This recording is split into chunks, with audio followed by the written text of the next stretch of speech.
I have been an artificer for 210 years, and I did not know what water sounded like until a human woman told me to stop talking. That is the whole of it. Everything else is just the 90 days it took me to learn it. Let me set the thing down plainly the way she would have. The standing crown of Aleph Vor is a ring, not a palace on a hill, not a keep with a moat, a ring, 12 kilometers around, turning slow above the cloud belt of Ilmer, and inside its spine sits the cistern of Aleph. 40 million liters of standing water, not for drinking, though we drink from it, not for washing, though it washes us. The cistern is the reason the sovereigns of my people are sovereigns at all. Our ancestors crossed vacuum with 200 barrels of it lashed to the hull of a dying ship, and we have kept it since, added to it, filtered it, sung to it. Every Ilmari child is brought to the rail of the vault on their naming day and made to look down at the black still surface and told, "This is yours, and you are its, and if it ever runs dry, so does the line of kings." The cistern does not evaporate. It does not seep. It is held in a basin of fused stone glass 11 meters thick, ringed with standpipes and gauge columns and the 9 great valves, and it has held its level, within the width of a fingernail, for 406 years. On the 11th day of the cold quarter, it began to lose 9 liters an hour. 9 liters. I want you to sit with that number a moment the way we had to. 9 liters an hour is nothing. It is less than a bath. It is a cook's bucket. You could carry 9 liters up a ladder without changing your grip. Against 40 million, it is not a wound, it is a whisper. In a year, it would take a hand's breadth off the surface. In 400 years, it would take the cistern. We are a long-lived people, artificers especially. 400 years is not an abstraction to me. I have furniture older than that.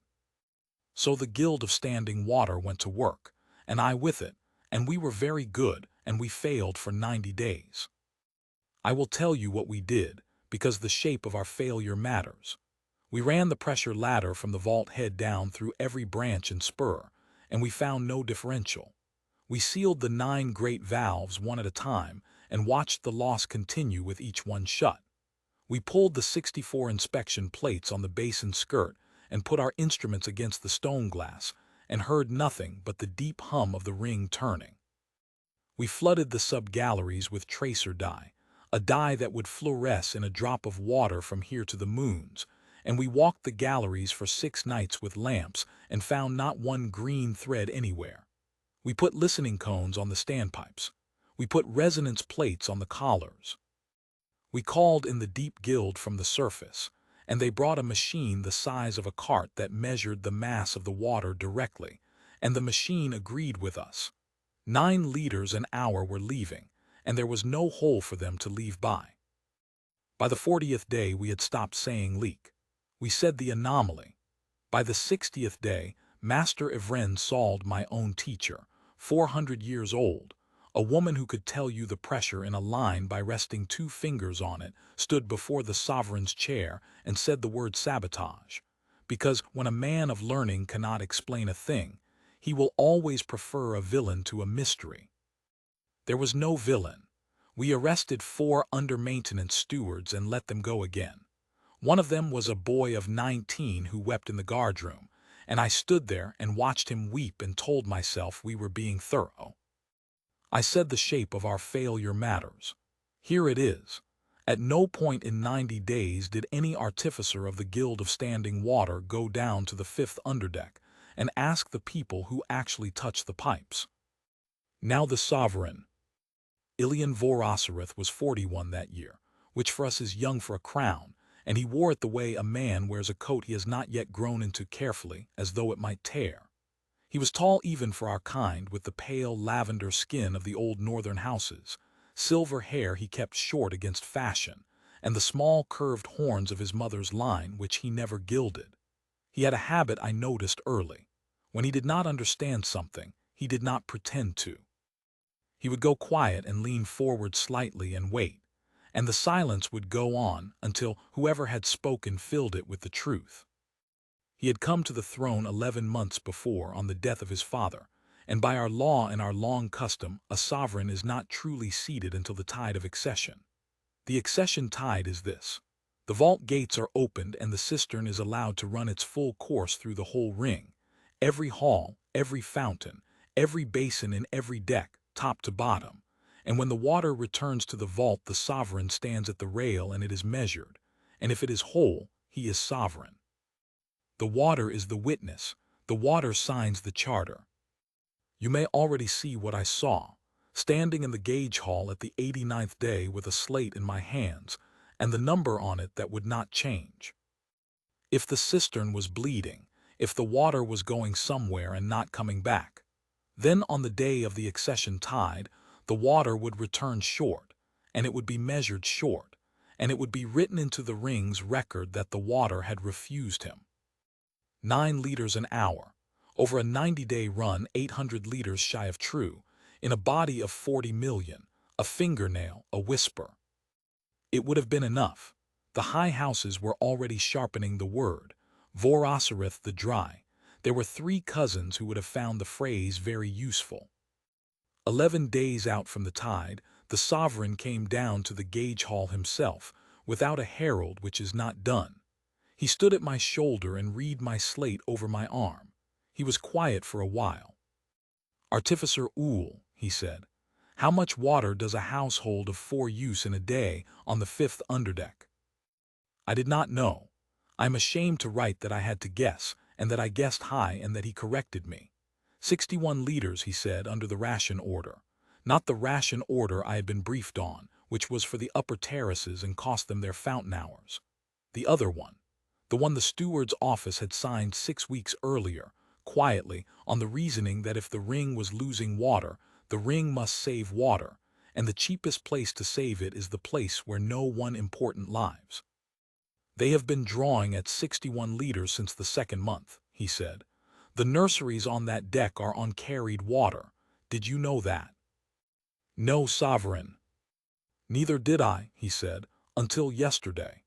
He set his hand flat on the gauge column, and I remember that his hand was shaking very slightly, and that he saw me see it and did not hide it. Find my leak. Severin. Then he went back up. I did not find his leak. I did what men of my kind do when the work has beaten us. I began to write the report that would explain, with great elegance, why the work could not be done. And Master Sald, who could not bear the sight of me idle, sent me down to the 5th underdeck to inventory the pump stations, which is a task for an apprentice of 30, and which we both understood to be a punishment. That is how I came to be standing in a service crawl at the 3rd hour of the night watch, in the dark, watching a human woman crawl backwards along a standpipe on her knees, dusting it with chalk. I should say something here about the humans, and I will try to say it honestly, which means saying it badly. There have been humans on the standing crown for 60 years. They came as contract labor when the outer terraces were built, and they stayed, and their children were born in the underdecks, and we did not think about it very much. They are shorter than us, and they live a quarter as long, and they take an interest in machinery that we find slightly indecent, the way one might find it indecent for a guest to reorganize your kitchen. They hold the pipes together. This is a literal statement. Below the 4th deck, nearly every fitter, welder, packer, and pump hand is human, because the work is wet and cramped and repetitive, and because a job that must be learned in 8 years suits a species that only gets 80. We had a word for them in the guild, handlers, as in, the artificers design the handler's handle. It was not said cruelly. It was said the way you say a hinge is a hinge. I had walked past this woman. I would later work out, at least 40 times. She was 51 years old, though I could not have told you that then. Human age is a foreign alphabet to me. Small, square-built, gray, coming into brown hair cut off at the jaw with what I would learn were her own shears. Coveralls gone the color of nothing in particular. Her hands, I noticed her hands before her face, because they were up on the pipe and her face was in shadow. Her hands were the hands of someone who has worked wet for 30 years, thick through the knuckle, one finger set slightly crooked from an old break that had healed however it liked. She had a tin of chalk dust in her belt and a rag, and she was patting the chalk onto the underside of the standpipe collar, working backward, one handspan at a time. Behind her, 20 meters of pipe already wore a fine pale coat of it, ghost white in the lamp. I said, "You are fouling a guild line." She did not startle. She finished the handspan she was on. Then she sat back on her heels and looked up at me, up a long way, and I saw her take in the guild collar, the rank braid, the whole apparatus of me, and I watched her decide without any particular emotion that I was going to be a nuisance. "It'll wash," she said. "What are you doing?" "Looking for your leak." I want to be precise about what I felt because it is the most instructive thing in this account. I did not feel anger. Anger would have been better. What I felt was a kind of soft, warm embarrassment on her behalf, the way you feel when a child explains to you with great confidence how the moons are made. 90 days, the deep guild, a mass measuring engine the size of a cart, and a night handler with a tin of chalk. I said gently because I thought I was being kind, "It has been searched." "I know," she said. "I watched you search it." She turned back to the pipe. "You searched it very fast." I have gone over that sentence many times in 200 years of memory. There was no barb in it. She was not scoring on me. She was stating the finding of her own long observation, which was that 100 learned men had come down to her deck with instruments, and had walked at the speed of men who expected to find nothing, and had found nothing, and had gone back up. "What is the chalk for?" I said. "Weeps," she said. "You get a hairline weep in a joint, it's too small to run, won't drip, won't puddle, it just wets the metal and the air takes it. You'll never see it with a lamp, the pipe's already dark, but chalk goes gray where it's wet." She patted another span. "Takes a while." "Our instruments." "Your instruments tell you what's in the pipe." She said this without turning around. "They don't tell you what's on it." She worked another 2 spans in silence. I stood there with my inventory slate under my arm, in a crawlway with 60 centimeters of headroom for a man of my height, and I did not leave, and I could not have told you why. Then she said, "Hold that lamp still, would you, sir? You're making the shadows dance, and I can't tell chalk from chalk." "Sir, not artificer." She did not know the ranks and had not bothered to learn them, because in 30 years no one wearing one had ever needed anything from her. I held the lamp still. Her name was Wren Sutter. I got it out of her over the next hour the way you get water out of stone glass, by staying. Night pressure fitter, 5th underdeck, 31 years on the ring, 2nd generation, mother a pipe packer before her. She had a crew of 3. A boy named Tobias Adair who was 19 and could not yet cut a gasket without ruining 2. An old man called Merck who had 1 good ear and used it better than most men use 2. And a woman on the day side whose name I did not learn until later. Wren's shift ran from the 2nd hour to the 10th. She was, on that night, 4 hours into her shift and doing this on her own time, because the chalk work was not on any order and no one had asked her to do it, and she had, in fact, been told twice to stay off guild lines. "Then why?" I said. She was quiet long enough that I thought she had not heard. "Then, nursery on this deck's on carried water. My crew hauls it, 40 liters a trip up 2 ladders, 4 trips a night since the 2nd month." She rubbed chalk between her fingers. "Tobias is 19. He'll do it till his back goes. Somebody's got to find the hole." There it was. I had been given the same fact in the gauge hall by the sovereign of the Ilmarai 11 days before, and I had written it on a slate and gone back to my report. She had been carrying it up a ladder. I stayed until the 6th hour. We found nothing that night. 20 meters of standpipe, chalked and reed, clean as bone. At the 6th hour she sat down on an inspection crate with her back against the wall and ate a piece of bread out of her pocket, and she tore it and held half of it out to me without any ceremony at all. And I, an artificer 2nd of the Guild of Standing Water, sat down on the deck plating in a crawlway and ate underdeck bread and asked her to teach me. I will not pretend that was a noble impulse. It was a drowning man taking hold of a rope he had not previously believed in. She taught me 4 things. I have thought about them for the rest of my long life. The first was the chalk, which I have told you. The second was the thread.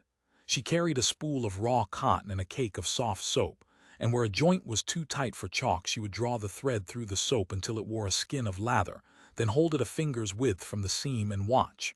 Air moving out of a hairline will bend a lathered thread. Air moving in will bend it the other way. She held it so steady. Her hand did not move at all. I could not do it.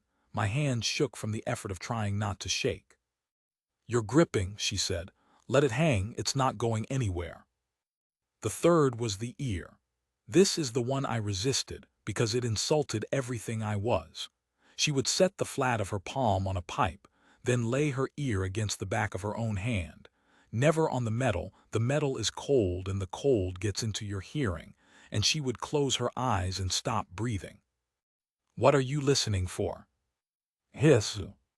"There is no hiss. I have had a listening cone on every collar in this ring."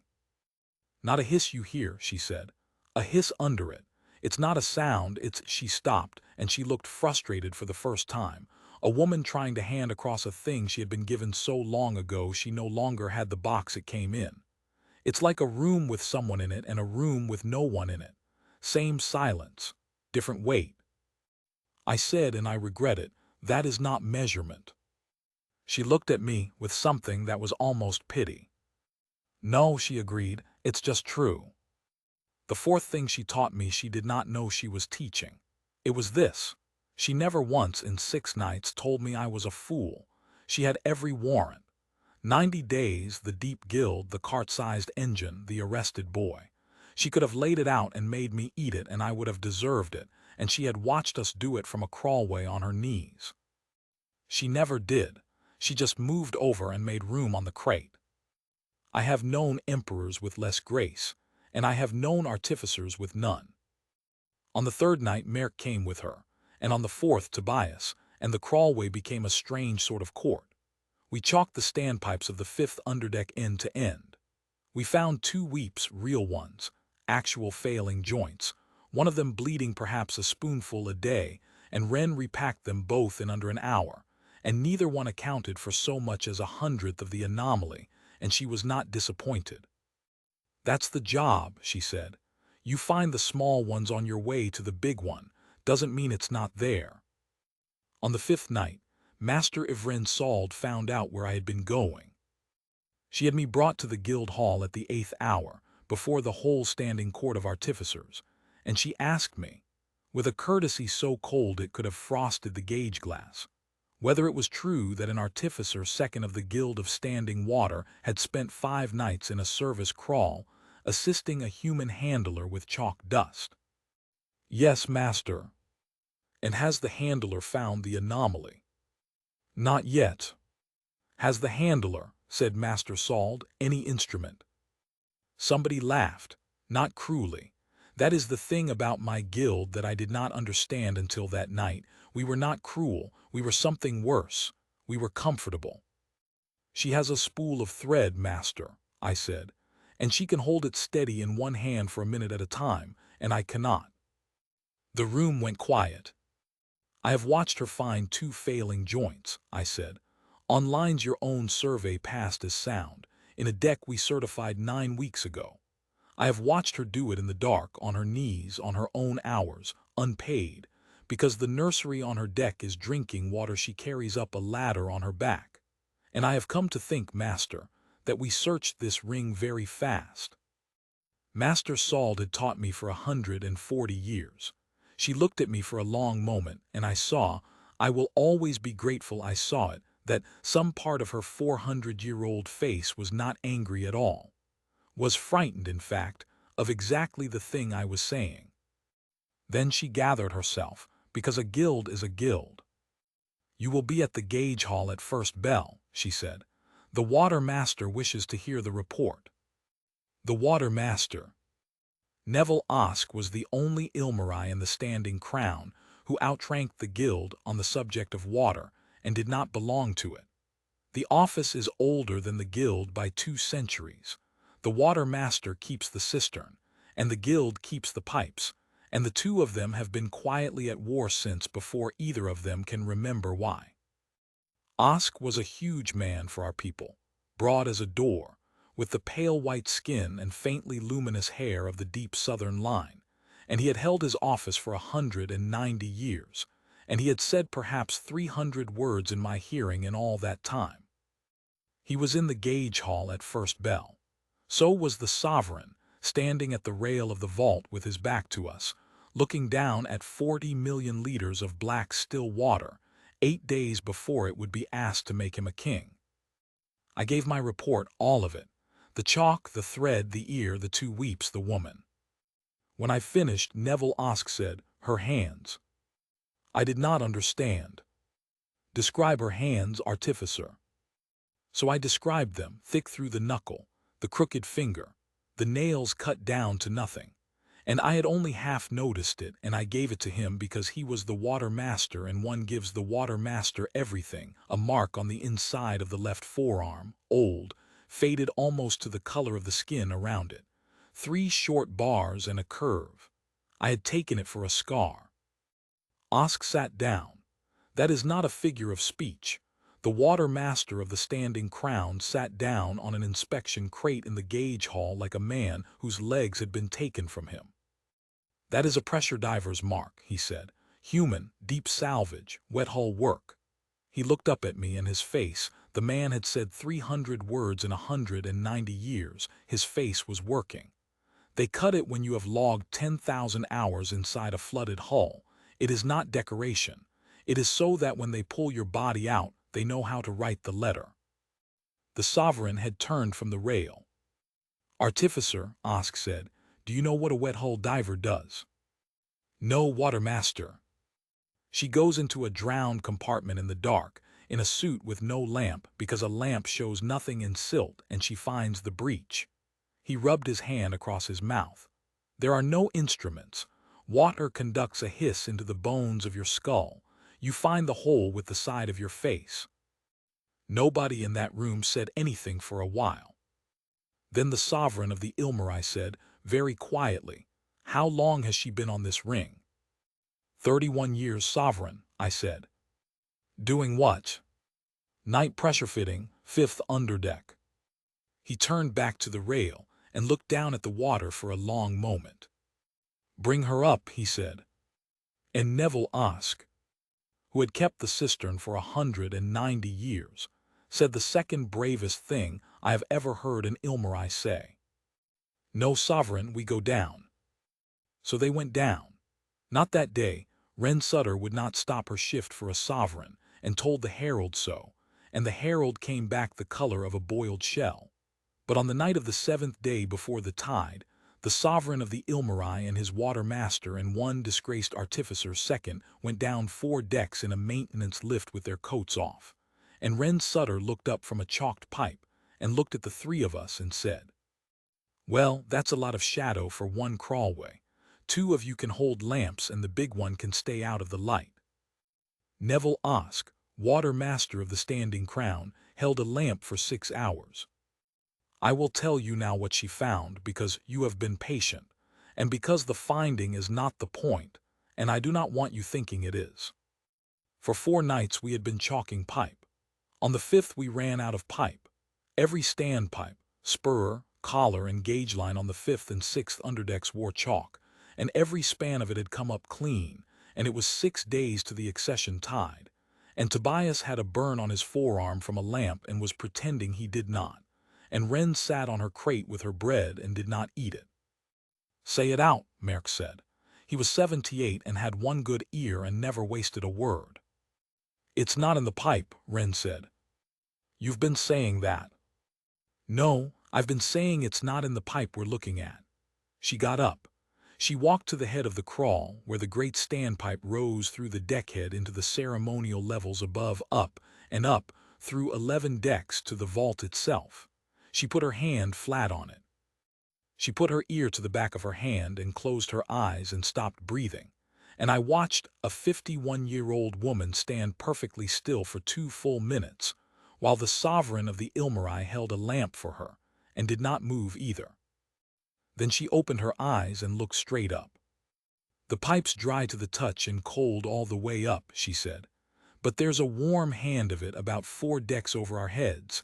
Not hot, warm, like the pipe's got a fever in one spot." "There is nothing at that level," I said, "but the shrine of the first barrel." Silence in the crawlway. The shrine of the first barrel is the oldest room on the standing crown. It is where the 200 barrels came ashore. Its inner wall is stone glass faced with beaten silver, and the great standpipe from the cistern runs behind that wall behind it, sealed into it, 406 years ago, so that the water of the ancestors should never be seen by common eyes again. Every day for 4 centuries, the keepers of the shrine have polished that silver wall with soft cloth and mineral oil. Every day. 4 centuries. "What's behind the wall?" Wren said. "A joint," said Neville Osk. His voice had gone strange. "The joint where the ancestral pipe meets the modern line. It has never been inspected." "Why not?" "Because," said the watermaster, "it is holy." Wren Sutter looked at him, at a man twice her height, in an office older than her species' presence in this sky, holding a lamp for her in a crawlway. "Sir," she said, "water doesn't know that." We went up. We went up in the sovereign's own lift with a chalk tin and a spool of thread and a cake of soap, and the keepers of the shrine met us at the door with their soft cloths and their 400 years, and the sovereign of the Ilmari stood in the doorway of the holiest room of his house and said, "Open the wall." They refused him. I did not know they could. I do not think he knew. There was a law or a custom that had outlived the law, and the eldest keeper stood in front of the silver with her hands folded, and said that the wall had not been opened since the crossing and would not be opened for a king with a broken cistern. And the sovereign of the Ilmari stood there with his coat off, and his sleeves rolled and no herald behind him, and had no answer. And Wren Sutter walked past all of us, and knelt at the base of the silver wall and put her palm flat against it, low down near the deck. She knelt there a long time. Then she took her hand away and looked at it, and she held it up, and it was wet, not running, not dripping, just wet, the way a cold glass is wet on a warm night. She rubbed her fingers together and she smelled them, and then, God help us all, she touched her tongue to them. "Mineral," she said, "old water, same as the vault." She stood up. She looked at the eldest keeper, and her voice was so gentle I did not recognize it. "Ma'am," she said, "it's not leaking out, it's leaking up." I felt the whole ring turn under me. "There's a weep in the joint behind this wall," Wren said. "Been there years, probably. It's not enough to run. It wets the stone. Stone glass wicks, it'll draw water up through itself like a lampwick draws oil, meter after meter, and it'll never show a drop. And when it gets to the top of this wall," she pointed up, to where the silver ended and the old vent grill began, black with 4 centuries of nothing, "it's warm up there. Your candles are under it. 400 years of candles. So it comes up wet and it goes out as steam, and the ventilation takes it and it's gone. It's not going anywhere it shouldn't. It's going into the air. 9 liters an hour." She turned to Neville Osk. "That's why nothing's on your floor," she said. "That's why your dye never showed, it never got to be a drop, and that's why nobody found it in 90 days. She was not accusing anybody. She sounded tired and a little sad and completely certain. "You've been polishing it. Every day, 400 years, soft cloth and oil. You've been polishing the pipe thin." Nobody spoke. Wren Sutter looked around the holiest room of the Ilmari people at the 4 artificers, the water master, the keepers, and the sovereign, all of them staring at her. And she misread the silence entirely. "I am certain of this." And she took a step back and wiped her palms on her coveralls and said, in the flat, apologetic voice of a woman who has spoken out of turn in front of her betters, "Sorry, I'll go. But you want to get a mirror behind there before you're tied, sir, or that joint's going to open on you when you run her full." And she picked up her chalk tin, and she made for the door.